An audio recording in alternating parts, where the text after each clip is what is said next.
Good morning students. In our last video we have studied about transcription, that is the synthesis of RNA. There, using DNA we have synthesized mRNA, that is messenger RNA. Now let us proceed further and see about what is the process of translation. Okay, for this process of translation we all know there are three types of RNA, that is mRNA, messenger RNA, tRNA, that is transfer RNA, and rRNA, that is ribosomal RNA. So now in the process of translation we are going to require all these three types of RNA. Okay, we have studied that in the nucleus through DNA mRNA is synthesized. Now this mRNA, it comes out, that is it get released from the nucleus and it comes in the cytoplasm, and as it comes in the cytoplasm it get attached to the ribosomal subunit, that is mRNA is going to attach to the ribosomal subunit and the process of translation will occur. Okay, for this process now let us study it in detail. tRNA is having amino acid attached to its one end, and on the other end it is having the anticodons which is complementary to the mRNA sequence. Okay, now this ribosomal units, it is having three sites, that is E site, P site and A site. When the first tRNA comes, it sits on the P site, that is the peptidyl site. P site is called as peptidyl site.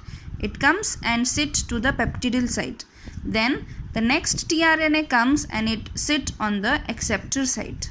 Okay, first tRNA is coming and sitting on the P site, second tRNA is coming and sitting on the A site. Now this amino acid, it is transferred to the next tRNA amino acid and it get linked to each other, that is they get joined to each other by the peptidyl bond. Okay, now this is the process of translation. It is here.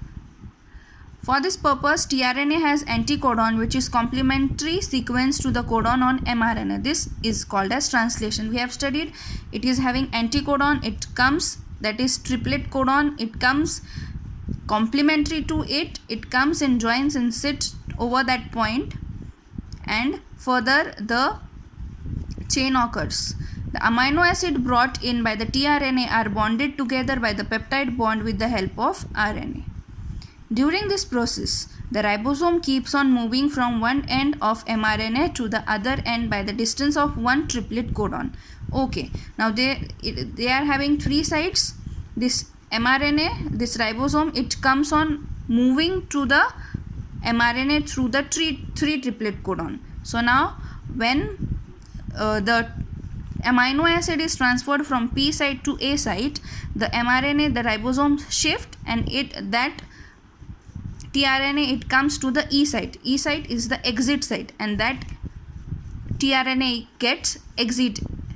Then next tRNA comes and sit on the acceptor site. Next these two amino acid get linked to the acceptor site tRNA and the chain goes on continuously.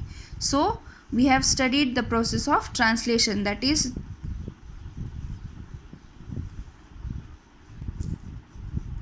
the process of protein synthesis. We all know that amino acids are building blocks of protein. So the tRNA contains the amino acid, many amino acids come together and they form a protein. So we have studied translation, and now we have also studied translocation, that is during this process the mRNA, the ribosome unit keeps on moving through three triplet codon, and this is called the translation. Such many chains come together to form a complex protein, that such many chains of amino acid they come together and form a protein. This protein controls various functions in the body of living organism and their appearance too. Okay, now we have studied the process of transcription, translation and translocation. Transcription, it is from DNA to RNA, the process is transcription, and from RNA to protein the process is called translation. Now to remember this, which comes first, transcription is having the C and translation is having L. So in our alphabet alphabetical order. C comes first and then comes the L. So it would be easy for you to remember transcription come first and then comes the translation process. Alright, so in this we have studied the process of transcription, translation and translocation. That is the central dogma of the these proteins are synthesized by DNA through RNA, and this is known as central dogma. So we have studied the central dogma, that in which includes the process of transcription and the process of translation and translocation. Okay, let's move on further. Living organisms can produce new individuals like themselves due to the genes only, and some of those genes are transmitted to next generation without any changes. We have studied this. We know that through genes, that is gene expression, through heredity, the genes are transferred from parents to their offsprings.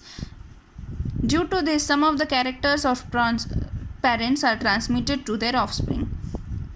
However, sometimes sudden changes occur in those genes. Sometimes any nucleotide or gene changes its position, that causes a minor change, which is nothing but the mutation. What is mutation? There is a sequence of nucleotide and that is fixed. So sometimes if one nucleotide changes to other nucleotide, the whole triplet codon, or let us consider this triplet codon GCC. Suppose G changes to T, so the whole triplet codon and its complementary sequence and the amino acid, they all may change. So this is called as mutation. So sometimes mutation may be minor, but some may be considerable. Example, mutation may cause the genetic disorder like sickle cell anemia.